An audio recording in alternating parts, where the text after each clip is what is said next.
Welcome to Diwakar physics. चलिए हम एक सर्किट का क्वेश्चन करेंगे। ये सर्किट में आप देख सकते हैं मैंने ये सर्किट बना के रखा है। तो इसमें आपको इक्विवेलेंट रेजिस्टेंस निकालना है व्हेन एस इज़ क्लोज्ड। ये स्विच जब क्लोज्ड कंडीशन में रहेगा और and S is open condition में रहेगा। तो ये क्वेश्चन है। तो अभी क्लोज्ड या ओपन रहता है तो क्या कुछ चेंज होगा सर्किट में, वो हम देखने की कोशिश करेंगे। ठीक है, तो उसके हिसाब से आपको इक्विवेलेंट रेजिस्टेंस आएगा। चलिए अब इस सर्किट को स्विच को क्लोज कर देते हैं, यानी कि जब क्लोज करेंगे तो यहाँ से करंट फ्लो करना शुरू करेगा। लेकिन इसके बीच में कोई रेजिस्टेंस नहीं है, तो इसलिए ये 2 पॉइंट, ठीक है, तो सेम पोटेंशियल में रहेंगे, एक ही पॉइंट, क्योंकि इसमें कोई रेजिस्टेंस नहीं है। तो इसलिए आपका जो सर्किट होगा, मान लीजिए एक ही पॉइंट कनेक्टेड है, ठीक है, तो इसलिए आपका नया सर्किट इस तरह से बनेगा।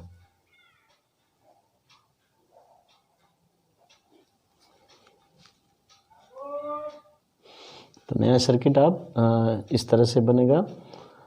तो ये दोनों पॉइंट कनेक्टेड हो गए, है ना। तो ये कनेक्टेड हो गए, मान लीजिए ये और ये एक ही साथ कनेक्ट है, ठीक है। देखिए यहाँ पर कनेक्टेड हो गए दोनों, तो इस तरह से बना सकते हैं। फिर ये दोनों एंड भी एक साथ कनेक्टेड है, तो इस तरह से बना सकते हैं। चाहे तो आप ये भी तरीका फॉलो कर सकते हैं। देखिए ये दोनों एंड एक ही जगह है, फिर इसके भी एंड्स यहीं पर आके कनेक्टेड है, तो इस तरह से आपका सर्किट बन जाएगा। तो अब इस सर्किट को हम ध्यान से देखेंगे तो अभी हमको क्लियरली पता चल जाता है कि ये दोनों पैरेलल में है, ठीक है ना। तो अभी पैरेलल कैसे देखते हैं, इसका ऑपोजिट एंड्स एक साथ होना चाहिए। दोनों रेजिस्टर का या तीनों रेजिस्टर का ऑपोजिट एंड्स एक ही साथ कनेक्ट होना चाहिए दोनों तरफ, तो पैरेलल में। और ये दोनों भी पैरेलल, ठीक है। तो चाहे आप इस सर्किट से भी देख सकते हो, जो आसान लगे आप वही फॉलो कीजिए। तो अभी हम इसको क्या कर सकते हैं, नेमिंग कर सकते हैं। R1, R2, R3, R4 इससे नेम दे सकते हैं, ठीक है ना। तो अभी क्या करेंगे, इसको सॉल्व करेंगे। तो जब भी आप सर्किट में देखते हैं कोई भी दो सीरीज़ में है या पैरेलल में है, तो उसको आप सॉल्व करते जाइए। तो ये दोनों पैरेलल में confirmed, so R1 and R2 are in parallel. तो फार्मूला क्या है, 1/R1 + 1/R2। तो ये सॉल्व कर दीजिए। 1/5 + 1/10, तो 10 एलसीएम, 2 + 1, सो 3/10। तो 3/10 आंसर नहीं है, RP हो जाएगा आपका 10/3 हो जाएगा। ये ध्यान दीजिएगा, हमेशा पैरेलल में जब सॉल्व करते हैं तो अभी ये इसके बदले में एक रेजिस्टेंस आ गया, है ना। अभी ये दोनों को सॉल्व करेंगे। अभी ये दोनों हम सॉल्व करने हैं, तो 10 ohm and 5 ohm, so they are also in parallel, है ना। जैसे ये दोनों पैरेलल में दिख रहे हैं, तो फिर से आप लिख लीजिए R3 and R4 are in parallel. तो 1/RP डैश ले लीजिए, सो 1/R3 + 1/R4। तो ये अभी 1/10 + 1/5, तो ये सेम ही आएगा इसमें, तो 3/10 लिख सकते हैं। एक ही है, 1/5 + 1/10, सो 3/10। तो RP डैश इक्वल्स टू 10/3। तो इसके बाद जब हमने ये दोनों पार्ट को सॉल्व कर दिया, तो ये दोनों के बदले में हमारे पास आ गए 10/3, है ना। तो इसका मतलब क्या है कि हमारे पास ये जो रेजिस्टर है, ये दोनों के बदले में एक रेजिस्टर आ गया, है ना, सिंगल रेजिस्टर। उसका पार्ट क्या है, ये सिंगल रजिस्टर, और सेकंड पार्ट में सिंगल रजिस्टर, ये 10/3 ओम। और इधर भी 10/3 ओम। अभी ये दोनों देखिए तो आपको समझ में आ गया। तो ये जो है ये दोनों के बदले में एक रजिस्टर 10/3 एंड इसके बदले में ये, और दोनों क्या है अभी ये हो गया RP और ये RP डैश। तो यहाँ लिख लीजिए RP and RP dash are in series. तो फॉर्मूला क्या है सीरीज का, so RS is equal to RP plus RP dash, यानी कि जो भी रजिस्टर है उसको ऐड करना है। तो 10/3 प्लस 10/3,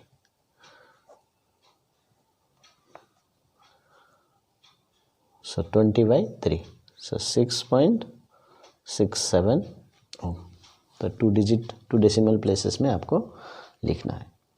तो इस तरह से हम समझ सकते हैं कि 6.67 is the final combination of 4 register जब ये स्विच ऑन करता है। अभी फिर से देख लीजिए इसको सेकेंड पार्ट में। तो अभी ये स्विच ऑफ रहेगा, ओपन मतलब ऑफ रहेगा, तो यहाँ से कोई करंट फ्लो नहीं करेगा। तो यानी कि जो यहाँ से करंट आएगा पूरे के पूरे इधर चला जाएगा, है ना। तो ये लग रहा है कि यहाँ कुछ भी नहीं है। तो हमारे पास सर्किट कैसा बनेगा, तो इस सिचुएशन में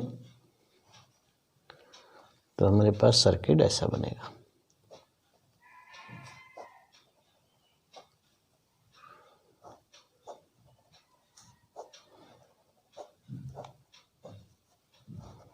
ये तो ये सर्किट हमारा बन गया। तो ये 5 ओम, ये 10 ओम, ये 10 ओम, ये 5 ओम।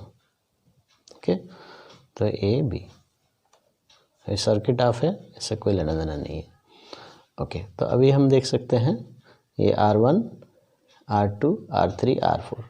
तो अभी हम देख सकते हैं कि ये R1 एंड R3 है ना, ये R1, R2, R3, R4, ये जैसे हमने नेमिंग किया था। तो R1 and R3 are in series,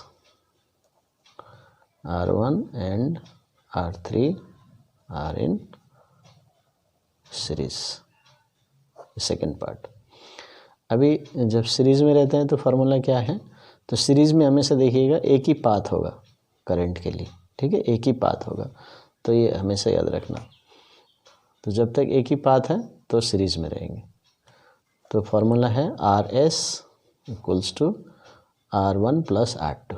अब इसमें R1 और R3 है हमारे पास सीरीज में, तो हो गए 5 + 10 15,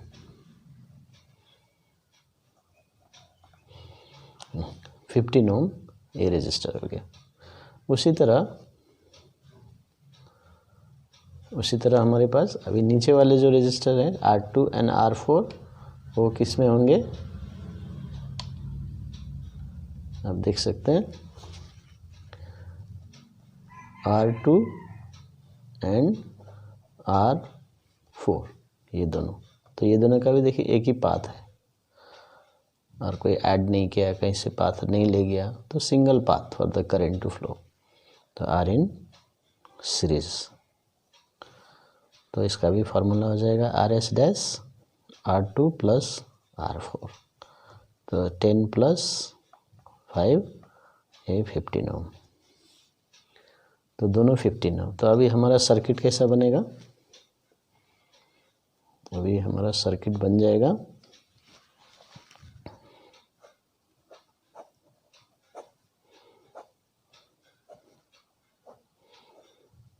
ऐसा सर्किट बन गया। माने ये दोनों के बदले में एक resistor, that is what equivalent resistance 15 ohm. अभी फिर ये दोनों के बदले में ये 15 ओम आए। तो अभी आप देख सकते हैं ये कैसे कनेक्टेड है। तो आप देख सकते हैं ये पैरेलल में, opposite ends are connected together. तो RS dash, RS and RS dash are in parallel. Therefore 1/RP equals to 1/RS plus 1/RN। जो रेजिस्टेंस कनेक्टेड है उसका नाम लिखिए। तो 1/15 प्लस 1/15 ना, तो ये हो जाएगा 2/15।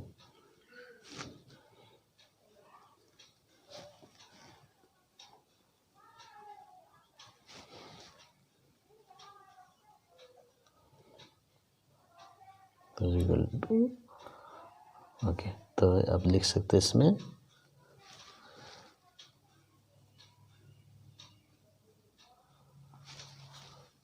तो 1/RP है ये। तो हमें इससे पैरेलल में जब सॉल्व करेंगे तो लास्ट में रेसिप्रोकल लेना नहीं भूलना है। तो RP हो जाएगा 15/2, दैट इज़ 7.5 ओम। तो ये, लेकिन सीरीज़ में आप फिर इन रेसिप्रोकल मत लीजिएगा। हाँ, ये सीरीज़ में है तो वही आंसर होगा। पैरेलल में क्योंकि 1/RP है इसलिए लास्ट में रेसिप्रोकल लेना ज़रूरी है।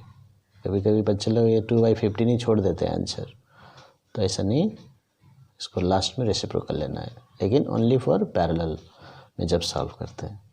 तो देखिए आंसर अलग आ गया। तो स्विच ऑन होगा तो 6.67 और स्विच ऑफ रहेगा तो 7.5 ओम। तो इस तरह से सिचुएशन के अनुसार ये बदलता है। तो हमने क्या देखा